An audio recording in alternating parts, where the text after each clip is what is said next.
So here we are again, going to have a wonderful conversation with somebody about likely deep spirituality. A lot of Peter Sage is probably going to be flying around. And really, I just want to invite you to listen and see where you agree and maybe where you don't. And where you don't agree, maybe investigate. Hey, what is it about this that I either don't agree with or can't reconcile with, and see if you can find out something about yourself. I think that these conversations, if nothing else, will probably show a fascinating view into the world of people who just think a little bit differently. It doesn't necessarily mean that we're better or that we're worse. It just means that we think differently. And, the same way a spiritual person is not a scientist, and a scientist very well may not be a spiritual person. Doesn't mean that one can't exist with the other, right? But it doesn't mean that one is the other. But enjoy. I expect this will be very meaningful and a whole lot of fun. If I can get these. And Scott, hello, sir. Thank you so much for joining me all the way from San Diego. Yes, sir. Yeah, man. So thanks for taking the time. And how's everything treating you today? It's been a fantastic day. I woke up and it's been great ever since. I can't complain. I used to complain all the time, but these days it just doesn't work well. I get more with honey than I do with the vinegar. As far as like how you treat yourself, you mean? Or Yeah, I'm learning to treat myself a lot better, learning to recognize that I'm an okay guy. I got a lot to offer the world. And wow, I've been hiding mom all my life up till now, up till last year and a half or so. It's been quite the journey, quite an adventure. But I'm doing fantastic. Yeah. so to make sure I understand, ironically, you've been hiding until a pandemic when we should be hiding. You kind of came out of your shell a bit. Is that kind of what I'm hearing? Well, the way my universe worked during the pandemic, things just got way out of control, Mm-hmm. and I had a little come to Jesus meeting, if you will. It was time to do what I needed to do. It was a confluence of many things happening in my life all at once that I hadn't really thought about what was going to happen afterwards. I hadn't thought about my mother passed away last November 2021. Mm. And when she Sorry to hear that. passed away, oh, I appreciate that. Thank you. Very, she's very close. She's lived with me the last 12 years of her life. And she's one of my best friends, my father being the other. I got very lucky in my life and how I was able to handle my family and realize just the riches that exist within the family unit. And yeah, it's a crucible for learning, but it's sad. It's a crucible for learning. Let's learn. The family was great, but when she passed away, it became a realization that I hadn't thought about what was going to happen after then. Because mom was living with me because when my parents got divorced at 12, 13 years old, I said, who's going to take care of mom when she retires? Mm. I was like, what's going to happen then? I got to Mm. go to school. I got to have a job. I got to have a house, and I got to be ready for that so that if needed, mom's got a place to go. And my heart must have been aligned with my thoughts at the time because my life went in that direction without a whole lot of thought or effort. And I went to school and got the job, got the house. When her second husband passed away, Scotty, what am I going to do? I said, Mom, I got a room with your name on it here. Mm. It's if you want it. She says, I'll be there tomorrow. Nice, man. And so Yeah. what did you go to school for? Went to the University of Arizona, got a degree in engineering mathematics with an emphasis in computer science. Okay. Okay. And so with that background, how do you, yeah, I'm curious from a scientific kind of foundation, if you will, I guess, educational foundation, what does spirituality mean to you? And that's kind of a throwaway question in many ways, but also I want it to be a very sandbox and allow you to take it wherever you take it. And I'm really interested to see how you harmonize spirituality with your kind of scientific upbringing. To me, they're both two sides of the same coin, kind of like our political parties in the US today. They're taking us in the same direction, but you have choices to make. And overall, you're going in the same place. I mean, let's face it, we're non-physical beings, which means we're having this physical moment and the destination is not here. So we're going in that direction regardless, and we'll have that experience. For me, being spiritual, I've got religion on both sides of the family. Both my mother, her father's father, or her mother's father was a pastor. So religion is steeped in the family there. My dad's side, they're very devout. They're practicing. Growing up, we had an experience where dad was, he didn't like the way it happened, and we ended up not going to church, but the beliefs are still there. The principles are there.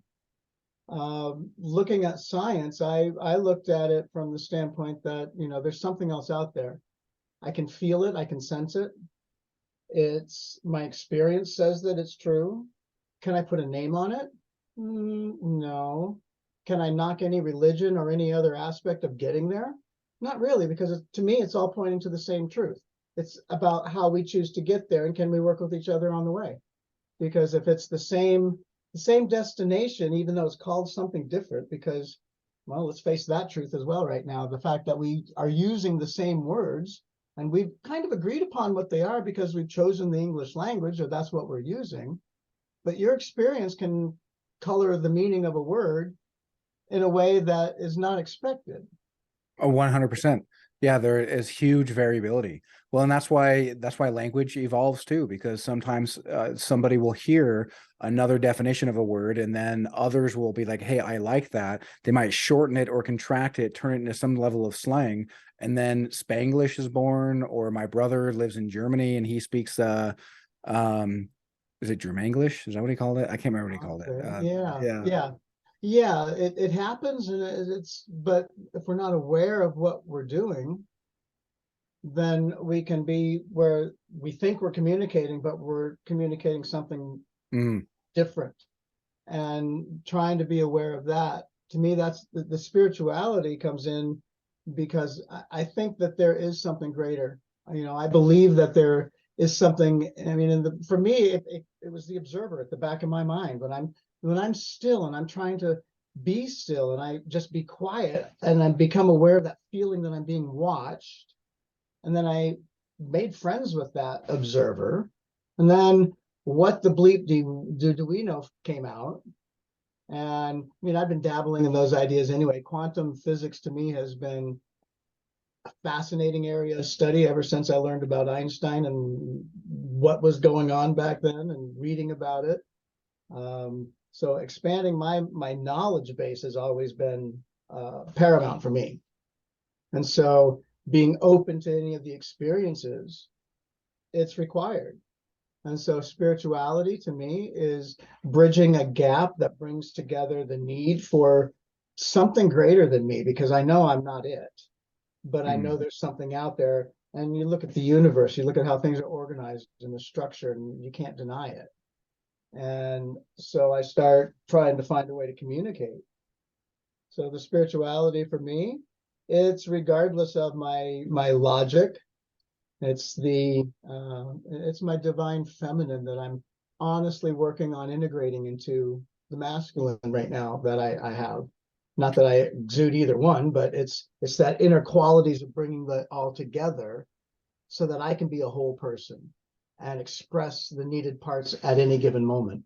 Yeah. And when you say something greater and you're not it, um, can you elaborate a little bit more on that? Like, are you saying like this physical creation is not it, The or part that like you have to, like you believe in a specific God that's external to you, or like what is there any sort of play in those ideas for you? Interesting. I found myself trying to answer your question without hearing the whole question, and realized I need to do what I need to do, which is shut up and listen. But to answer your question, yes. Yeah. For me, it's about participating. It's about being here and integrating. It's about being able to grow So for me, every experience is a learning experience and always has been, whether it's mine or someone else's. I want to learn as much as I can, and I want to learn as many ways as I can. I want to be able to succeed, whatever that means. I don't think I answered your question adequately at all. Can Well, you? I'm curious about what is your greater. You said you feel like there's something greater and Ah, you're not it. And what do you have an idea? And you don't need to. It's perfectly okay for you to be like, dude, I don't know. But I'm just curious if you actually have put much thought into what that greater, right, is. to me, the end all is consciousness. I am a drop of consciousness operating as three-dimensional meat suit. Um, and so when I say that I am not it, it's because I am representing as this three-dimensional meat suit, which is the piece. I mean, it's the drop of water in it's the ocean in the drop of water analogy there, Mm-hmm. where the everything exists, the all, the oneness, but the only way you can really experience that is by the separation. And by separating, then is the trauma, but that gives you that experience where you can know what oneness is. So for me, the consciousness is the ultimate. And what I will experience when I return to oneness in that regard, I'm not sure. I have some ideas about how we're bits of consciousness going back up, almost like effervescent bubbles are in a soda or in a kombucha drink there, where the bubbles come up to the top, and those bubbles represent each individual, but it's also inside is the consciousness, which is a little bit of it in all of us, and it's the idea of separateness. What really settles in my mind at that point is the idea of trying to represent or describe a non-physical reality or construct using my physical limited mind, limited by the physicalness, and trying to describe that concept with words that are not designed for it.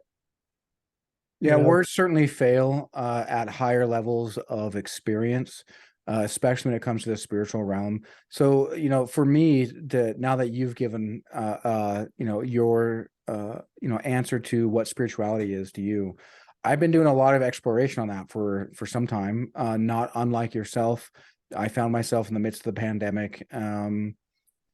Yeah, a dark night of the soul where all the walls around me just fell apart. My life seemed like it was fulfilling a bit of a tragedy. And yet it gave me an opportunity to see that when the walls fell away, they didn't protect me from anything. If anything, they actually blocked me from me actually realizing, hey, what I could actually do. And so part of what I mean by that is Dr. Jordan Peterson, a Canadian psychologist. Um, he he talked about when life sucks and you're looking at yourself in the mirror, right? Actually, that's something that even Peter Sage talks about, right? The true self shows up, right? That mhm. true self shows up. And then what are you going to do?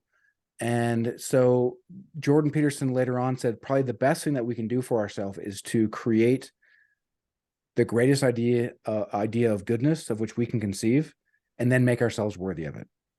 And so I've been following that path for some time now, and that led me to Peter Sage, and that created my business. I'm a remote healer, and as I've learned to bring myself toward goodness, well, now I help others bring themselves toward goodness, and goodness in whatever way that they determine. I'm not looking to moralize for anyone, but I'm looking to help people feel love and peace and harmony within themselves. And it brought me to a conversation I had not that long ago. I want to say about a week ago. There's a gentleman talking about when Jesus was confronted by the Pharisees, and the Pharisees were like, effectively, "Hey, bro, what's your best, the best commandment?" Which was trying to trap him in order to say, "Hey, if you say the best commandment, well, you're breaking the law. Therefore, have at thee, and we're going to kill you."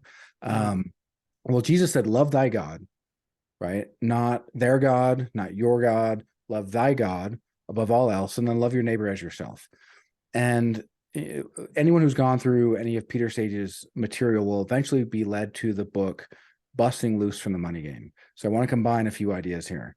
And when Jesus said, love thy God above all else, in much the same way that you feel that consciousness is the end all be all, well, I think that's what he's saying, is that love your true self and understand your true self is the spirit, right? The spirit who's having a human experience right now. If the human loves thy God, the spirit above all else, well, anyone who's been through any sort of sales training or psychological training or hypnotherapy training will learn that we will manifest the reactions from people by what's going on in our head, right? Part of that, Peter Sage will say, right, your outer world follows your inner world. So if I'm trying to sell somebody something and I don't believe in it myself, well, they're probably not going to believe me either. If I don't trust in what I'm doing, they're like, it's going to be very difficult for me to build trust with them. If I don't know what I'm talking about, they're probably be very confused. And so we manifest by, what's going on in our head. And so being passed down from that greater I am, right, that spirit, well, that script is passed down for others who come into our sphere. And this is what Busting Loose from the Money Game talks about a lot as well. And so these people, the people in our circle of influence, right, our neighbors, so to speak, are now acting out the script that they've been given by our higher self to reflect back to us what we're projecting to the world. And usually projections, right, especially at lower consciousness, are all from scarcity, fear, anger. And if I can wrap my arms around and embrace where I would be coming from a place of fear, well, now I'm loving and I'm integrating, right? Loving my neighbor as myself, integrating my neighbor as myself, all in alignment and unity, and kind of that unity consciousness. And so I think that's ultimately what spirituality means to me. And it's very long-winded, right? Again, it's very verbose, and I pontificate often, but it's that's I think the most meaningful explanation that I can come up with. I resonate with that. For me, I talk with people and I don't really sense a whole lot of difference between where I'm at, where they're at, and myself anyway. Other people would beg to differ, seriously differ too, and that's okay. That's their choice. But as I travel this path, I'm finding that I resonate more with people than I thought I did. There's more, I have more in common with everyone that I run across. I mean, everyone. No, there's no difference anymore. And it's humbling to see that. I mean, I've felt that, I felt it, but it's interesting to see it in a way that, I mean, the world needs it now. We're in a spot that I think it's challenging for most, untenable for some. There's a lot of changes coming, and being able to help, honestly, what it means is showing up as ourselves every time, being the best us we can be, so that we can help. And what I'm learning is that I don't know when I'm helping somebody, and I don't know what I'm saying and how I'm saying it that's making the difference for them, but by being myself, it happens. And when I'm not being myself, I'm blocking that. So I like that idea a whole lot, because I'm a big nerd for the Tao Te Ching, and written in there is all about allowing it to happen. And if you are yourself, it's just allowed to happen. It's not, you don't have to think about it, you don't have to force it. It just, like you were talking about with the bubbles, it just rises to the surface, and it just, as a consequence of being. And that, therefore, you are bringing exactly what you need to bring wherever you go, because that resonance at that level. That's really interesting. Yeah. I like the experiences for me that I'm having these days, because I've done enough of the knowledge gathering, and it's time for me to turn the knowledge into wisdom. And so I've got enough knowledge. I've got enough different tools that I can draw on, but the tools don't mean a whole lot unless you use them. And for me, I as Peter liked, I've got a very expensive, bookshelf over there with all the classes and all the learning that I've got on it. And the education is fine, but it doesn't mean a whole lot unless you implement it. And so I'm at the point now where the things that I have not been doing on this journey, I have to do, and it's making all the difference. it's it's a completely different life for me than it was a year ago, than it was 18 months ago. And the more I'm able to relax and just accept myself and be myself, that's huge. Yeah. It's huge. And I did not realize the extent that I was keeping myself off the market in that way. That I was binding myself up so that I couldn't present and be present, based on the labels that I have assumed and consumed, I guess would be a nice way to say that, because they became a part of me. And so when mom passed away and things went sideways with the work situation, and I lost every identity that I had used to create who I was, oh, there's a crisis there that needs to be looked at. And something's got, what's going on? 3 into a tailspin. Almost, but not really, because mom set me up very well. Mom set me up and she guided me right as she was crossing into what's happening. And here you are, and here we are, and I'm feeling better than I've felt in years. I Nice. know I'm doing what I need to be doing. Yeah, it's uncomfortable because this ain't my normal, ain't my Yeah. normal nothing.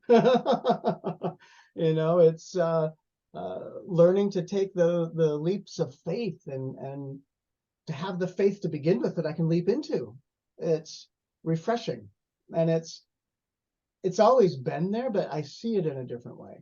I see it as available to me now, as opposed to something that is separate. To So me, I'd like to ask, how do you harness the power of spirituality in your life? And I think you've already answered that, is that you now have the belief in yourself that you can take that leap of faith and be okay. Does that sound about adequate? that's exactly right. I'm still learning, and I will always be learning until the day I'm not breathing. And then I'll be learning in different ways. So I'll still continue learning. For me, yeah, it's okay. I forgot the question again, darn it. I'm having this. No, you're fine. You're fine. And so, tell me a little bit about, your beliefs. Are you more of a letter of the law kind of guy or a spirit of the law kind of guy? I looked at those questions and I thought about that. It depends on the situation. It depends on the concept that's being discussed and where it lands. There's certain situations where the spirit of the law does just fine. And there's other places where it's got to be by the book. And Uh, where do you think that would be, if I can ask? I'm not convinced that there's ever a time that the letter of the law would ever trump the spirit. I can certainly understand that in a society that needs to make rules for the sake of making rules and for things to go, that then they follow the letter, but you can absolutely violate the spirit of the law and still follow the letter of the law. But there's no way to, but if you follow the spirit of the law, then you're almost always going to fall on the right side of following the letter of the law. Then that's kind of where I come from. that makes sense to me. I guess for me, explaining it through examples would be, you bend the rules when you know that it's going to be the right thing to do for the highest and best of all concerned. You don't bend the rules just because you can bend them. Mm. Rules are rules, and they're great, but there's a time when you have to understand what they're for, where they came from, what they're doing, what's the impact, do they need to be modified? You can't set a rule and expect it to be something that isn't questioned in ways. And so you have to be able to respond to the questions. And the questions that, sometimes the response is no, sometimes it's yes.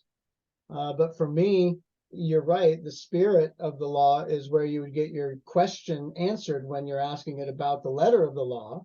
So the letter of the law would be what is done on a regular basis. And that is because it would handle, in most cases, it's the common ground for everybody. Mm-hmm. And then the individual cases are handled as they're handled individual. But if you're administering that, you have to have something that's equitable. How would you do that otherwise? Because the perception is everything. And so to me, that's how that would work. But I agree with what you're saying, that the spirit of the law is when you take that into your own hands and you know what's the right thing to do and you do it. Well, and I think so the Tao Te Ching goes on to say that if powerful men and women flowed with the Tao, the entire world would transform by itself. And I think that's exactly why. It's because if you're flowing with the Tao, if you're flowing with that greater purpose, you're flowing with that divine connection, you're always going to be in tune with the spirit, enough so that you're going to be well aware in your feeling centers if you are violating that spirit.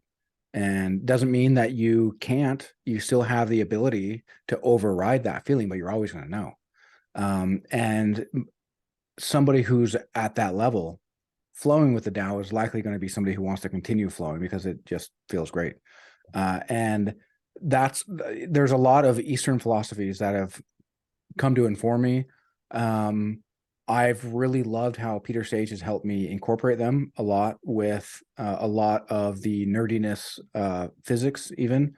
You talked about quantum, quantum science and quantum mechanics. Einstein used to have a lot of voracious arguments and conversations with Niels Bohr. And what I love about Niels Bohr is a famous quote of his.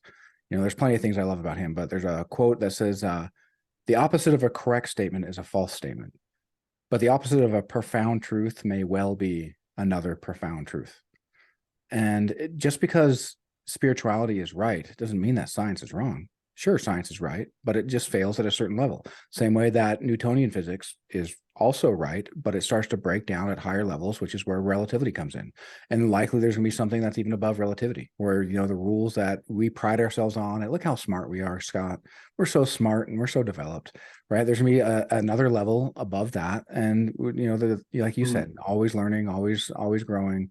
And, as long as we don't set ourselves up to be dogmatic, then chances are we're going to be living a pretty good life. It's the awareness. It's the awareness of what we're doing and why we're doing it. If we lose that awareness, then anything's up for grabs. So to me, awareness goes back to the consciousness, and it's the awareness of the moment. And again, the only time you have to make a choice and make a change, to make a difference, is now. It's right here. This is the only moment we have. Everything else is in the future or the past, and you're spending your energy there, you're missing the opportunity to be here now. I'm finding a lot of the old dogmas, the old pithy statements coming from like Ram Dass and that generation of self-development are finally making sense in ways that they didn't when I first read them. An understanding of be here, be now. Yeah, okay. When I was 18 and first coming across it, it was, okay, that's interesting. I'd be here now. I can say that. And it was nice and upbeat, but it didn't have the meaning that it has about here and about now. And about just, that's the only place you have to be able to shine your light and make that difference, because everything else is a memory and everything else is the illusion of separateness. It's about sharing and being together and giving back ultimately. At this point, I want to help as many people as I can find their truth, find their light. Want to help them with different questions to ask, because as you know, the questions are the steering wheel of the mind, and they get us to different places when we look and reflect on our experience in our past. And so asking different questions is a goal for putting it out there. I want to help the people that necessarily don't know where to look, because it's all within them. It's all there. I just want to be accessible to that, and I want to be able to help as many people as I can. And coming across Peter Sage at this time in my life, and being able to do the EMT, the Elite Mentorship Trainer program, the way it fell into my lap and the way it happened was not by accident. That's part of why I think Mom led me to this. It was a matter of just one event after another, and things fell into place, and the information was flowing, and it felt right, and it happened, and I'm a better person because of it. I'm a better person, and I'm aware that I'm a better person because of it. And I like that. Yeah, I'm certainly a better person since I've run into Peter Sage, for sure. It certainly helped me reconcile with a lot of things that were very hidden from me. I was somebody who, up until about 2021, maybe 2020, had a strict need to follow rules, and not so much like rules just for the sake of rules, but rules as far as like science. And if it makes sense, well, if it scientifically makes sense, well, then hey, that's something I can accept. If it doesn't, or if it doesn't logically make sense, well, then you must just be a crazy person, so I can just dismiss you out of hand. And much like how Peter said he was to work with, in an early age, I also had my head up my fourth point of contact a little bit too far. And I found myself trying to help out in ways in which I didn't even, help others when I didn't even know how to help myself. And that obviously led to a lot of spinning my wheels and, going in circles. I spent a lot of time in politics, whether it be, running for office or protesting or going on rallies. But what's interesting about your point about questions is that probably the most successful arena I've been in as far as reaching the public is, here in Utah, over the past, since 2017, so 4 years. I've been, I think I have like 8 editorials or letters to the editor published in the 2 largest newspapers in Utah, because I ask a lot of questions, right? I don't just come up and say, hey, this is what you're supposed to know. Quit being dumb. You're not dumb anymore, because here's all the answers. I ask, I almost ask sometimes, majority of questions. Granted, they're guided, and those questions I want to steer them in a specific, direction. But I found that questions have really helped me break through the noise and to get my points across a little bit better.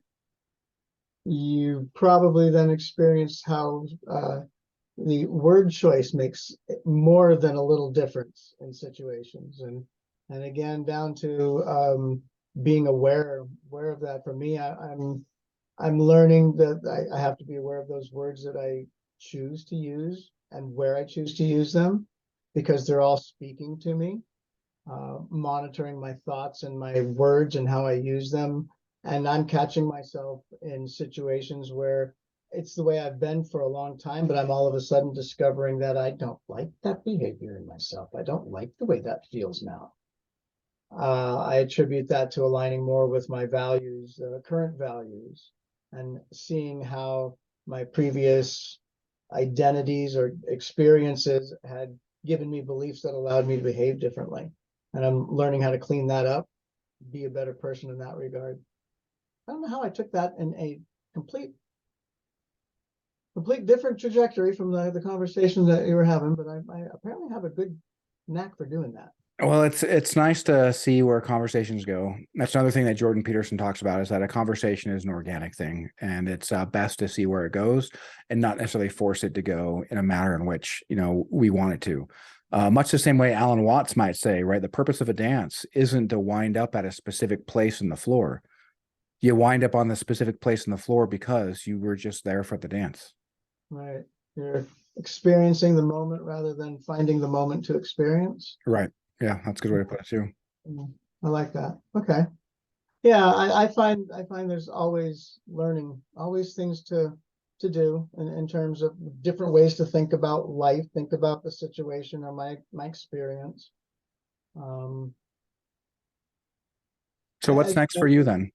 what's next for me? I am, well, I got to get my first cohort going. I got to get out there and talk to people so that I can see if anyone's interested, or see where that falls, or see how that works.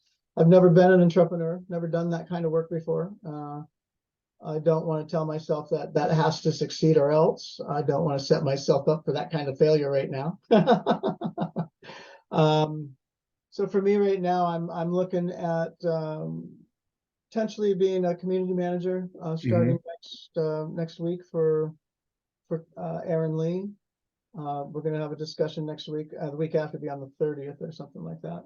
And then I'm also working with Inez over in the UK, be community manager for her second cohort, and make the commitment, the 90-day shift, the 90-day commitment to get my first cohort going, to get out there and do it. I've wrapping up the training, the educational part. I've let myself drag on that too long, thinking I need to learn more. And it's the old trap that Peter's highlighted, that just got to learn more, learn more. No, you just got to go do. Yeah, you know enough, Yeah. Scott. So that's actually one of the things that Ed Stracher, right? God bless the man. He's very much in the camp of Dan Pena. The best way to do it is just get off your ass and go do it. Yeah. Right. Quit talking about doing it. Just go do it. And I certainly got in my own way when it came to building out my healing practice, but I've really relied on a lot of the wisdom that Ed has shared and just getting out and doing it. And now I've got, so next week, actually next Saturday, I'm putting on a free healing event. If you're free, you're more than welcome to come. It would be 8 a.m. your time, 9 a.m. Mountain time.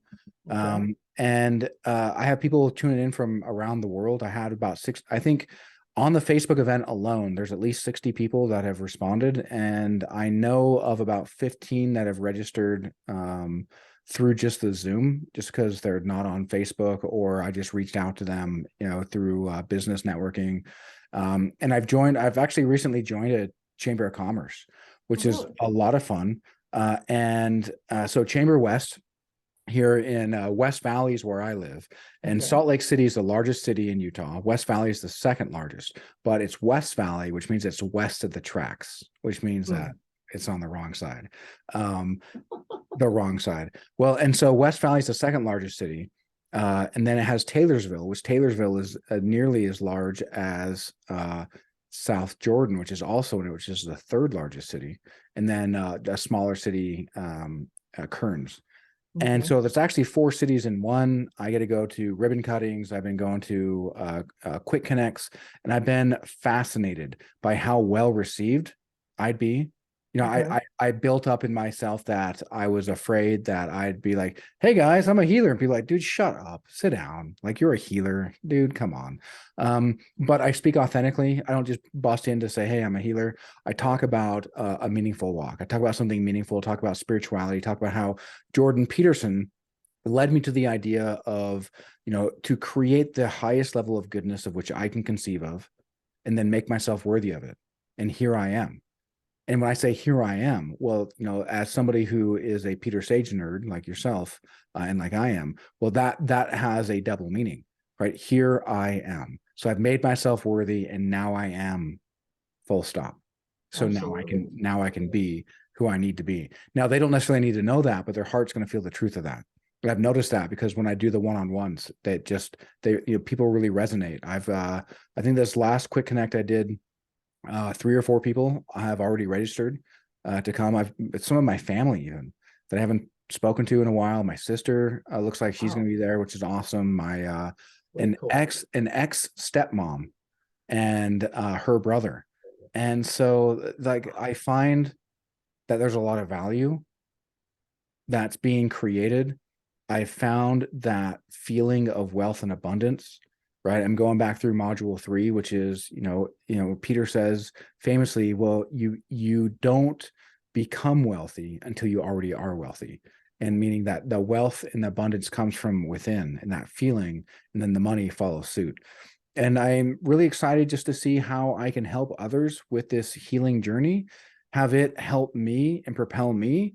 And because, like, talk about politics, I went to a ribbon cutting and I shook the hand of the mayor of Taylorsville and like 5 of the city council members. And so, okay, well, it looks like the path may have connected in a way in which I never could have guessed. And yet, if I get out of my head and quiet the noise and increase the signal and get that heart mind congruency, well, it's almost like the things Peter Sage says are true. And it's almost like they work, right? Almost, yeah. Yeah, I hear what you're saying. Very much very much the experience I'm looking for. What I feel is that you're just speaking from the heart, and I agree. Being authentic, that's really what it's all about, because being authentic, you're able to reach the people you need to reach, then you can help them. Otherwise, it's a game and it's about whatever's being passed around, and it's not about the reality that I want it to be about, which is about the heart, about how we're connected, about how life means something. And I mean life means something, not this life or that life. It's life, and it's Mhm. important, and and it needs to be recognized because it's a big thing. But yes, you've got it. You've got it, and you've got it in spades, and it's nice to see. Well, it's nice to be part of a group of people that understand the principle of you change yourself, you change the world, that your legacy is how you show up as I am and then interact in the world, and that truly have a desire to help. Because then it's just so easy to look at them and smile and be like, oh, awesome, right? I'm not alone. I'm not a crazy person for actually wanting to help and wanting to go on this path. And even though I relate a lot of the view from ground zero of my spiritual path as playing a real-time strategy game. I don't know if you played any of those, but as you're moving up, the map, well, you've got a mini map that's dark if you've never been there. So you have no idea what's there. Right. And until you get close enough, then it starts revealing. And so the fog of war is real and is thick.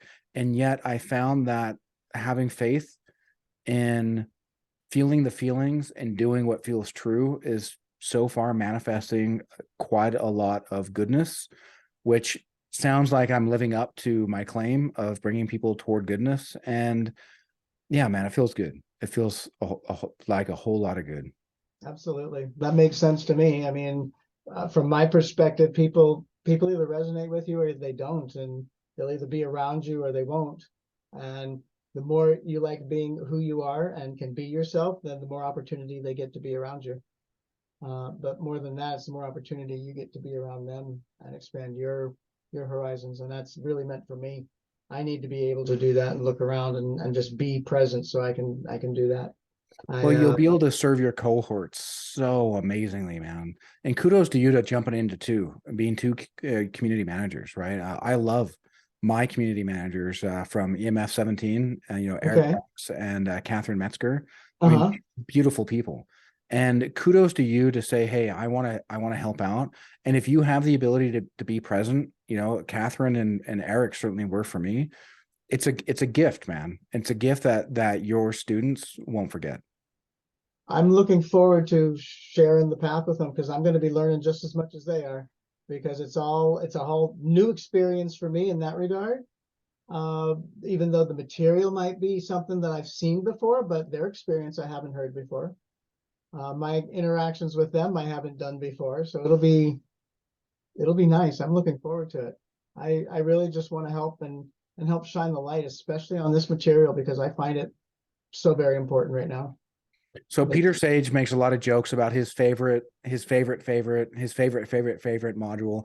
Did you Mhm. actually have a favorite module? Like if you had to choose one and you can pass and say, dude, I can't. Was there one? I don't know that I had any one in particular that resonated more. They all Well, I've built got a into favorite first module, and I've got a favorite second module. it. Well played. Well played, man.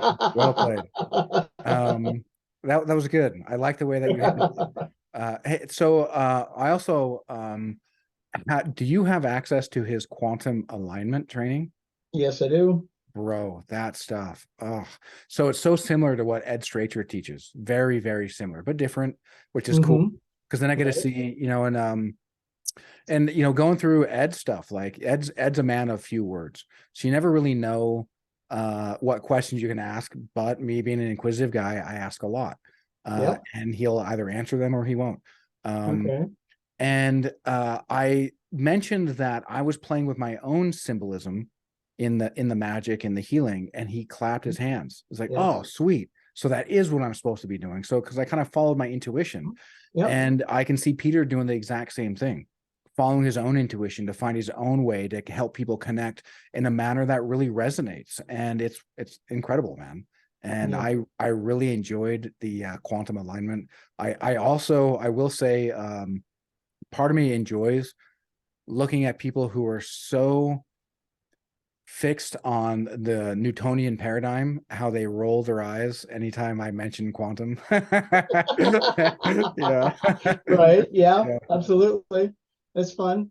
For me, the topics, I've always been talking quantum physics ever since What the Bleep came out. When that came out, I somehow discovered it in the theater, and I'm not a guy that goes to the movies. At the time, I was practicing, I guess, or was trying to get out more or have a different bit of a different view on life. So I would go to the theater. And when I found it, I went 4 or 5 times. I brought as many people as would go with me, wanting to share the message and just how incredible I found it. And I really didn't stop looking back at from that point up forward. And that was what, 2004, I think it was, that maybe what the bleep came out. And looking at the molecules of emotion and how all of it puts together, and led me to the Seth material and how we create our own reality and the nature of the personal reality. And the part that I'm at now is how to understand how, if I'm creating my reality and you're creating your reality, which parts are overlapped and how does that fit together and how does that influence each other? And how much does that influence each other between, say, me and the person in the house next to me or the house here with me versus, across the street? What's the nature of the mass reality? And how does that get created? How do things get perpetuated? Maybe Tom's already answered that, Tom Campbell in his Big Toe, about the once the data is recorded, then it's present. And until it gets modified or it's become so old that it's moved on, then that's how that changes. But yeah, there's questions I've got still about how all this works and why it works, and it's going to be worth it. It's just fun to ponder and question and think and see how it all fits I together. totally agree. It's a lot of fun to ponder. It's a lot of fun to think. I do wonder though, um, is there such a thing as and I don't want to say meaningless, but let's just say it, a meaningless question. And what I mean by that is, does it really even matter why? Yeah, it's fun as hell to think about it, right? And to really travel and see what rabbit holes open up. But at the end of the day, is it even meaningful, right? To ask, what is it all for? What is the meaning of life? Rather than just to assume that in the moment of now, I'm creating it. And that's the meaning. I don't have to ask the meaning if I am the meaning. It's depends upon your viewpoint, because both of them happen and neither one is right or wrong. It's in the end, to me, it's the experience that matters, because it's the mind that assigns the value to what you're experiencing, which means it's either positive or negative based on what your mind interprets. And from that standpoint, it's just an experience. And when I think about it from consciousness just wants the experience, because consciousness is everything. It's everything and nothing at the same time. And if it's everything and nothing and needs the separation to be able to experience it, that's where we come in. But that means that it's just a balance. And because everything has to exist, which means that all of those feelings and things that I don't necessarily think are real or want to experience, or they're out there somewhere, but I don't have to attract them to me. And I can go through the experience with what I need. And ultimately then what happens to me physically or it doesn't matter as much anymore, because it's the experience that is the end result. Not whether I had a good experience or a bad experience, not whether I got hurt or not. For me, it boils down to this physical trauma that I think I've experienced somewhere but don't really recall. And so I've got this fear of pain and confrontation, I guess, in terms of an altercation, and don't know why that is. But that's, yeah, that's there. It's interesting. So one of the most interesting things that I've ever done, and I tried this shortly after meeting Ed Stracher and starting to go through his healing genius stuff and starting to heal myself, is I went to a sensory deprivation tank. Okay. And I'm somebody who's watched Stranger Things on Netflix. I don't necessarily recommend watching Netflix or not recommend watching Netflix, but if you do, it was an interesting show, lots of scary stuff. I don't really resonate with it as much as I did, but I just wanted to point that out, just to say, in the same way that one of the characters, 11, goes in a deprivation tank and creates a new dimension, or rather accesses a dimension. Well, I did the same thing. right? And in the same way that Peter talks about how, if you remove all the empty space from all the people, we'd all fit in, relatively the size of a sugar cube. Well, this is an illusion, right? The ancients call that, the Maya, right? The illusion. Yeah. And in that illusion, well, I created, since we live in a hologram, well, why not be able to jack in and create my own hologram? And so I found the areas in the blockages of my own childhood trauma. And I was pretty aware of what was, an issue, because my mind just kept going back to it. My mind and my heart would just go back to it. So what I did is I actually projected in my mind the version of me that experienced that, right? The young boy. Okay. Right. And my dad bounced when I was 2. I saw him maybe once a year. And I've got a complete different relationship with my son. I was married to my wife for 8 years, lived with them for 8 years, still see him all the time. I involve myself in his activities. And so I found myself in a place where, well, I'm already acting out better as far as love and showing love to a son than I got from my dad. So what a great opportunity for me to become my own dad. Right? Okay. I'm never going to get the love that I needed from my dad. Interesting. So why not Okay. give it to so then I created the version of myself that needed that love. And then I transported myself right next to him, and I took his hand and I sat there and I watched the event. I watched the memory. Yep. Thinking the event is the event. I washed it through me, and I allowed it to then, as I used the buffer and all the love I've surrounded myself with, to then flow into him. Okay. And looked at him and just hugged him, man, and gave him the same love that I'd give my son. And bro, I just broke out crying. Absolutely. Wow, that's amazing. way cool. Yeah. Oh, that's deep. That's way cool. Absolutely. Yeah.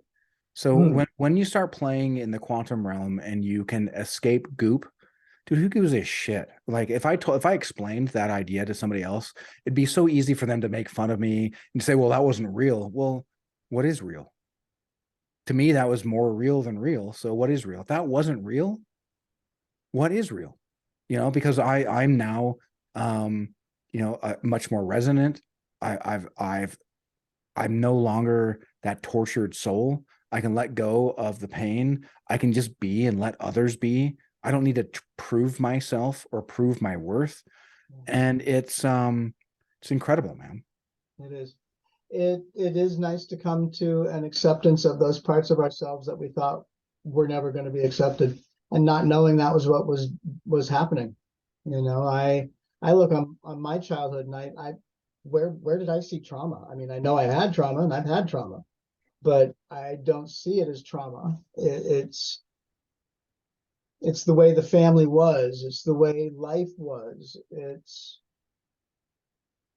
It's the situations that happened, and they had an effect on me. But well, for example, there's a story about my dad when he worked at a drugstore back when I was 3 or 4, 2 or 3, somewhere in that area. Yeah, 3 or 4, 4 or 5, somewhere.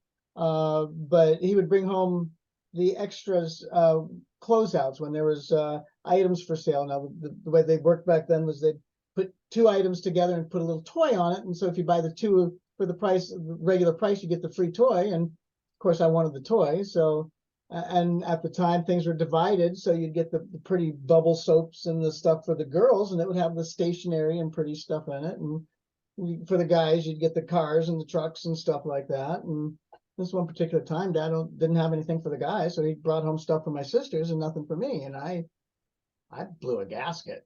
Daddy doesn't love me. I threw a tantrum. But looking back, I thought it's just a funny story to tell for the family, because I don't feel like I was really traumatized. But looking at the emotional reaction that I had, B, the fact that I can remember it to that degree now, even though I don't call it up all the time. Okay, I was traumatized then. Huh.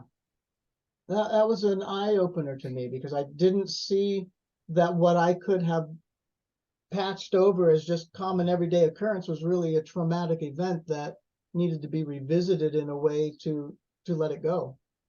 And that was an eye-opener for me, to see that there's just so many different layers and so many different ways to access these things. Seems to me that each time that the initial hurt was laid down, but then each time it tried to come up because it needed to be processed, and I wasn't in a situation where I could allow it to happen, so I stuffed it back down.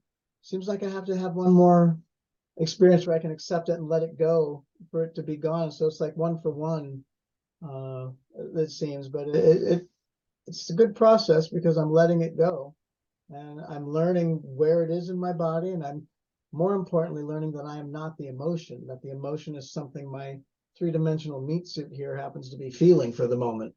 That's And awesome. that's okay. Let me watch it go through. Yeah. So, and it's a nice revelation to be able to settle on that. I love that. And I think where maybe I'd like to end the conversation is just this idea that there's no such thing as a bad feeling, right? All too often, people around you will be like, well, you're not supposed to feel that way. What?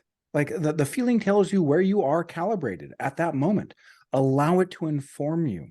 Allow it to inform me, right? Hey, why am I feeling the way that I'm feeling? Right? Just because others think that it shouldn't be a big deal, or that logically I think it shouldn't be a big deal. If I feel that it's a big deal, well, that's not an invalid feeling. In fact, the feeling is far more valid than the thought. And to follow the feeling, like, hey, why do I feel this way? What can I learn about this situation that can be a benefit, for me moving past? And instead of dismissing our feelings, show a curiosity and an inquiry towards them. I think that we'll find that that heart mind unity as a consequence will just kind of fall into place. And again, as a consequence, that spiritual path will just it'll visit you and it'll find you. And it doesn't mean that you have to take it, Yep, but it'll find you because you're now aligning and you're moving forward. I agree. I agree 100%. It's about taking those steps and seeing what happens when it unfolds in front of you. Yep. I agree. Well, Thank you. Scott, this has been fantastic, man. I really appreciated hearing your thoughts. I'm really excited to see how your cohorts go as a community manager within the Elite Mentorship Trainer next. And then when did you say that the next cohorts are, and who's training them? Potentially, I'm talking with Aaron next week, and if he accepts me and wants me to work for him, that would start on the 30th of January. And then with Inez, that will be the 20th of April of 2023. And then what's Aaron's last name? Aaron Lee. Aaron Lee. Okay. And then Inez. I'm familiar with Inez. She her pretty face was all over the Millionaire Business School Yes. at Cyprus. And so I'll see if I can find Aaron's information, but I'll link to their Facebook pages. And so that way, if anyone has an interest in learning about the topics that Scott and I have been discussing, about what Peter Sage teaches, if you're an elite mentorship trainer, you have to pass a pretty rigorous test to show like, hey, are you faking the funk or do you actually believe it? And if you believe it, well, then, hey, Peter actually trusts you to train it. And so these are going to be wonderful people to help you down your path toward goodness in your own way. Absolutely. Awesome, man. Well, thank you so much. I'm going to go ahead and stop the recording.